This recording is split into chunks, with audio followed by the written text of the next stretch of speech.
আমরা পূর্বে বলেছিলাম যে আমরা সিলেকশন নিয়ে কাজ করব, কিন্তু আমরা শেপ নিয়ে কাজ করছি। কেন কাজ করছি? সিলেকশন তখনই হয় যখন কোনো প্যাথ থাকে, তখনই সিলেকশন হয়।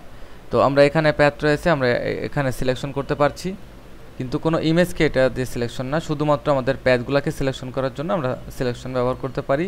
এবং এই সিলেকশনটা শুধু এই প্যাথ সিলেকশন করার জন্য, এবং এই প্যাথগুলোকে মডিফাই করার জন্য আমরা অনেক সময় কন্ট্রোল চেপে আমরা এই পেন টুল দিয়ে মডিফাই করতে পারি। এবং আমরা দেখতে পাচ্ছি যে আমাদের সিলেকশনটি শুধুমাত্র এই প্যাথগুলোকেই ডিটেক্ট করছে, যে প্যাথগুলো আমাদের ভেক্টর শেপের সাথে রয়েছে। আমরা এখানে যদি এই সিলেকশন টুল সিলেক্ট করি, তাহলে দেখতে পাচ্ছি যে চার কোণায় আমাদের একটি ট্রান্সফর্ম টুল অটোমেটিকলি চলে এসেছে ট্রান্সফর্ম করার জন্য, যে আমরা এটিকে বড় ছোট করার জন্য। কিন্তু আমরা যখন এখানে এই সিলেকশন টুল ব্যবহার করব, তখন আর আমাদের ট্রান্সফর্ম টুলটি আসবে না, তখন আসবে শুধু আমাদের মুভ করার জন্য। এবং আমাদের প্যাথটি আমরা কন্ট্রোল চেপে ডবল ক্লিক করি এবং দেখতে পাচ্ছি যে এখানে আমাদের প্যাথ এডিট করার জন্য অপশন দেখাবে। অনেক সহজ, আমরা মনে রাখলেই চলবে। এটা আমাদের টোটালি মুভ টুল, বা সিলেক্ট করার পর আমরা মুভ করতে পারবো যে কোনো জায়গায়। এবং এটা আমাদের প্যাথ সিলেকশন টুল বললে চলে, যে আমরা প্যাথগুলোকে সিলেকশন করতে পারবো। এটা আমাদের প্যাথ সিলেকশন টুল, আমরা যে কোনো প্যাথকে সিলেকশন করতে পারবো এভাবে, এবং ডবল ক্লিক করার পর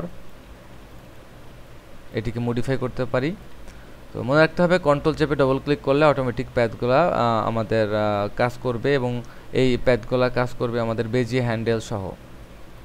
যাই হোক, এটি তেমন ডিফারেন্স কিছু না।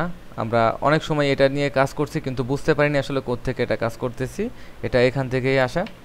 তো আমরা এখন দেখি পলিগন টুল। পলিগন টুলের যে স্পেসিফিকেশন রয়েছে সেটা হচ্ছে যে অন্যান্য শেপ টুলের মতো পলিগন টুলও সাধারণ একটি টুল।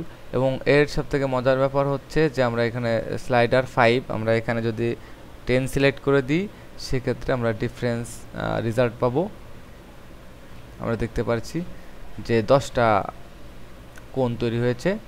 এখানে আমরা আরও বেশি দিতে পারি। যদি আমরা 50টা দিই তাহলে প্রায় বৃত্তর মতো হয়ে যাবে, আর যদি আমরা মাত্র 3টা দিই তাহলে হয়তো ত্রিভুজ হয়ে যাবে।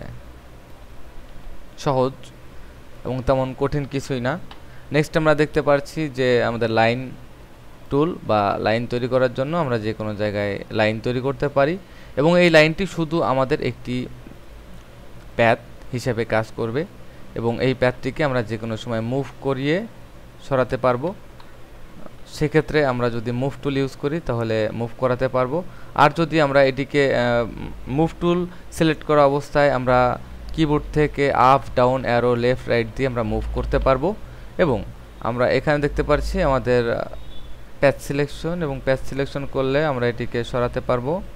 এবং এখানে দেখতে পাচ্ছি ডাইরেক্ট সিলেকশন আমরা করলে ডবল ক্লিক করে আমরা এটিকে মুভ করাতে পারবো। এবং এটি কন্ট্রোল এন্টার প্রেস করলে আমাদের সিলেকশন চলে আসবে। যে আমাদের সিলেকশনের জন্য যেমন আমরা মার্কি টুল, আমরা সিঙ্গেল র মার্কি টুল ইউজ করি, ঠিক সেরকমই। এটা তেমন ডিফারেন্স কিছু না, খুব সহজ। কাস্টম শেপ, আমাদের যথেষ্ট সুন্দর একটি শেপ টুল তৈরি করার জন্য এখানে অনেক অপশন রয়েছে, এবং অনেক ভালো একটি টুল। এটি কিভাবে ব্যবহার করা যায় আমি নেক্সট ক্লিপে সেটা এক্সপ্লেন করব। ধন্যবাদ।